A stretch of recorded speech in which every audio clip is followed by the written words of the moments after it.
Thank you for joining us on the RTO Superhero Podcast.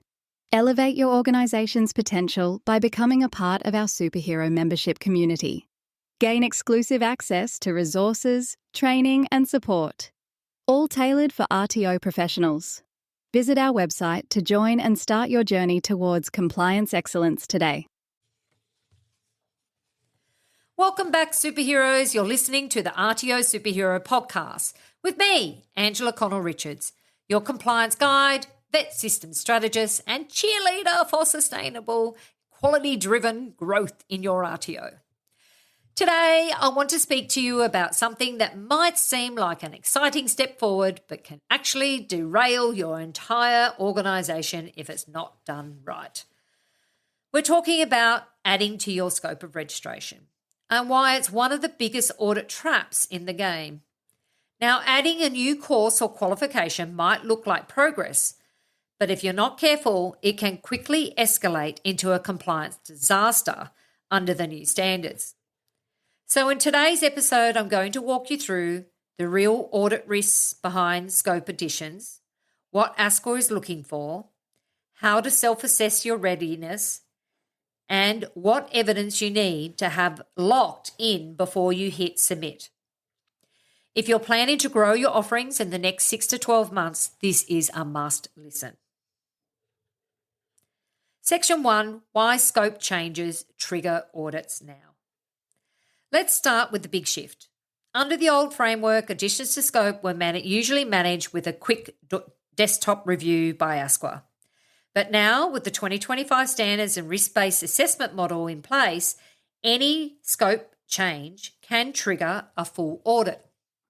Well, why is this, Angela? Because ASQA sees a new course as a change to your service model, a shift to in-learner cohort, and potentially a completely different risk profile. If you're delivering a business course and suddenly apply to deliver a Cricos cookery program, ASQA is not going to just wave through with that one. They're going to ask, do you have the right trainers? Is your TAS robust and contextualised for international students? Are your facilities compliant? Do they meet 9B requirements? Is your industry consultation up to date, in particular focused on targeting international students and education and facilities overseas? This is where many RTOs fall down. They assume we've got the forms filled in, we'll be fine, but forms aren't evidence. And growth without infrastructure is a red flag. Section 2, the top risks tied to scope additions. Let me break it down into the biggest audit triggers I see when RTOs apply for an expansion to scope. Incomplete or generic TAS documents. You need to show that your training and assessment strategy is customised to the learner cohort, mapped to actual delivery resources, supported by trainers with current relevant experience and expertise. ASQA wants to see depth, not recycled templates. Unqualified or underprepared trainers. If the trainer you've listed for the course doesn't have MAP competency, vocational competency, recent industry experience, a compliant TAE qualification, you'll likely be asked for more evidence or have your application denied outright. No evidence of industry consultation. The 2025 standards require documented, relevant and recent consultation with employers, industry bodies and or professional associations. Saying, we know the industry isn't enough. You need emails, meeting notes, feedback summaries. Misalignment between course claims and capacity. If you say you're delivering 100% online but don't have an LMS that supports simulation or assessment validation, you'll be asked to explain. Same goes for on-campus delivery with no documented access to compliant facilities. Section 3, how to pre-assess your scope readiness. Now, don't stress. Scope changes can be done well. You just need to think like an auditor. Here's my scope expansion readiness framework. Step 1, TAS audit. Is your TAS tailored to the course and the learner cohort? Have you clearly listed the assessment methods, delivery mode, resources, and support strategies? Are all trainers mapped to the units of competencies that they're going to deliver? Step 2, trainer file review. Does your trainer have mapped vocational competency? Is their industry currency documented and recent? Do they meet the credential policy requirements? Step 3, resource alignment. Are your learning and assessment tools mapped to the current version of the training product? Do you have access to all resources mentioned in the TAS? Have these tools been trialled or validated? Step 4, facilities check, if applicable. Are your delivery locations compliant with WHS and accessibility requirements? Do you have enough physical resources, equipment, labs, tools to support the number of learners?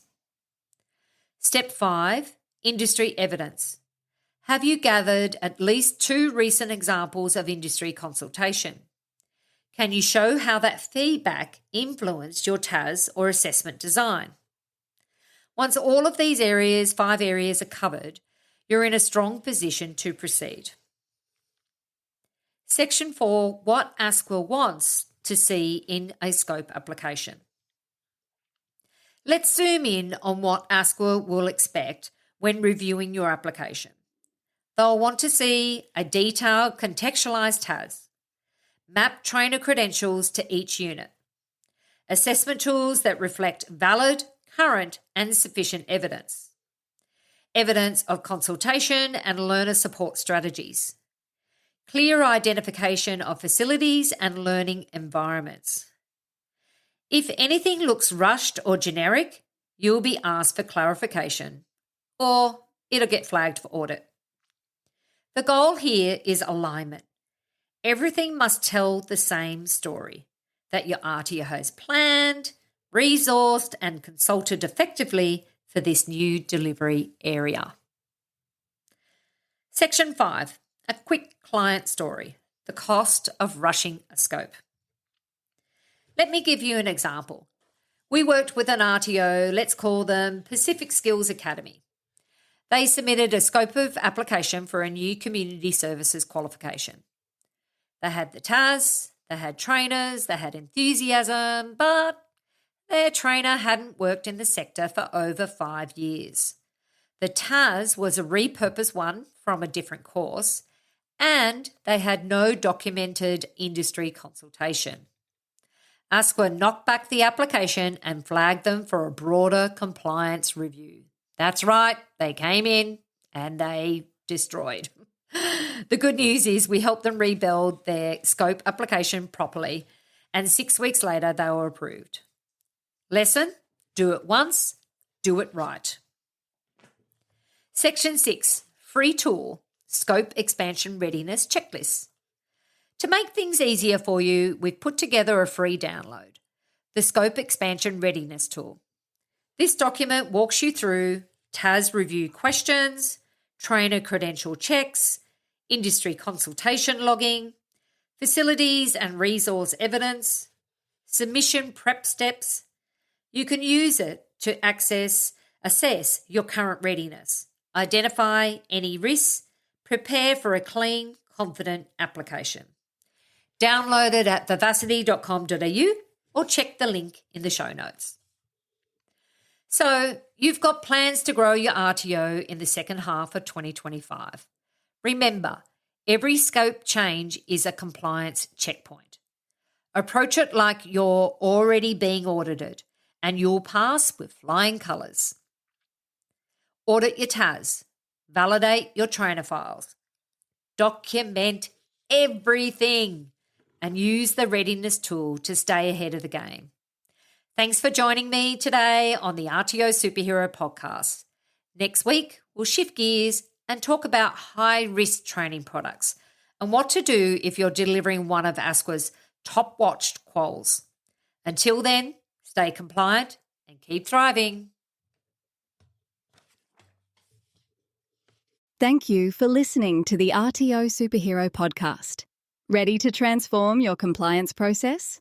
Discover Comply Hub, Vivacity's AI-powered compliance management system, designed to streamline your operations and give you peace of mind. Visit our website to learn more and schedule your demo today.